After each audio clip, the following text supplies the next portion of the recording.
बिस्मिल्लाहिर्रहमानिर्रहीम। आज का हमारा टॉपिक है ज़राअत और लाइफस्टॉक में जेनेटिक इंजीनियरिंग का किरदार। तो ज़राअत के हवाले से सबसे पहले हम स्टडी करते हैं कि जेनेटिक इंजीनियरिंग ने ज़राअत के शोबे में क्या इनकलाब बर्पा किया है।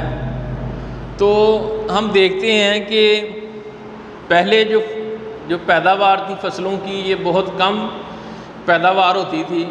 जैसे कि गंदम और चावल, पहले इनकी पैदावार 10 मन फ़ी एकड़, 15 मन फ़ी एकड़ इनकी पैदावार होती थी। लेकिन अब इन्हीं फसलों की पैदावार 70 से 80 मन तक फ़ी एकड़ पैदावार है। ये जो किरदार है ये जेनेटिक इंजीनियरिंग का है, जिसके बारे में पिछला टॉपिक भी हमने जेनेटिक इंजीनियरिंग का स्टडी किया था।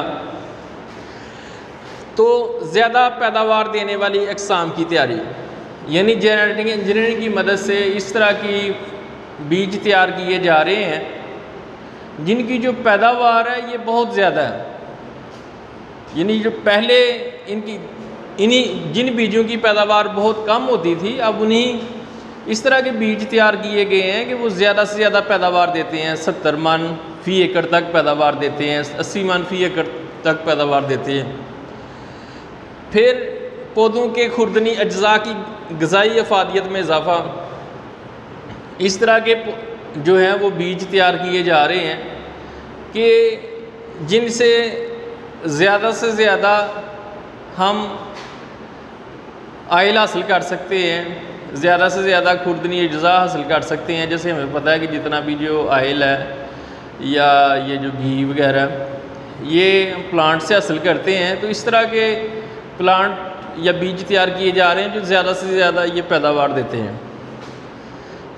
जड़ी बूटियों और कीड़े मार अद्वियात के ख़िलाफ़ मदाफ़त, इस तरह की बीज तैयार किए जा रहे हैं कि जिनके पौधे अगर बड़े होते हैं तो जड़ी बूटियाँ भी अपने इर्द गिर्द नहीं वो पौधे होने देते, और दूसरा ये है कि उन पर कीड़ों का भी कोई असर नहीं होता। इस तरह के बीज तैयार किए जा रहे हैं कि जो पौधे, जब उन बीज से पौधे बनते हैं तो पौधे सेहतमंद और तवाना रहते हैं, उनको किसी किस्म की बीमारी नहीं लगती।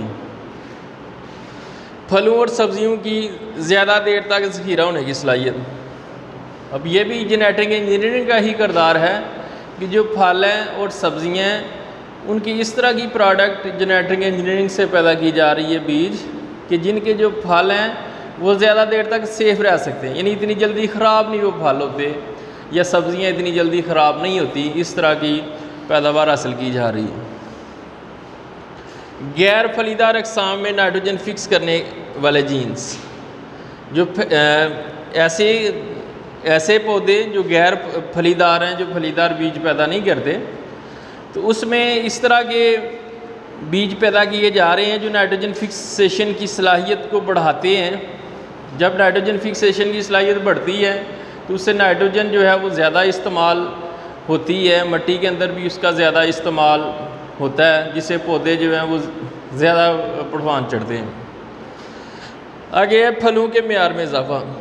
हम देखते हैं कि हमें नए नए किस्म के फल, हर किस्म के फल जो हैं उनकी 10-10, 15-15 किस्में जो हैं वो मार्केट में आ गई हैं।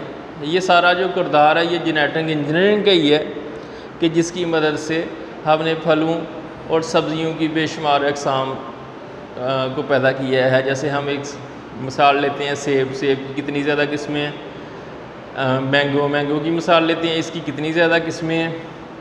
ये सारा किरदार जो है वो जेनेटिक इंजीनियरिंग का ही है कि हम तरह तरह के फल जो हैं वो ज़्यादा मकदार में पैदा कर रहे हैं। शुक्रिया जी।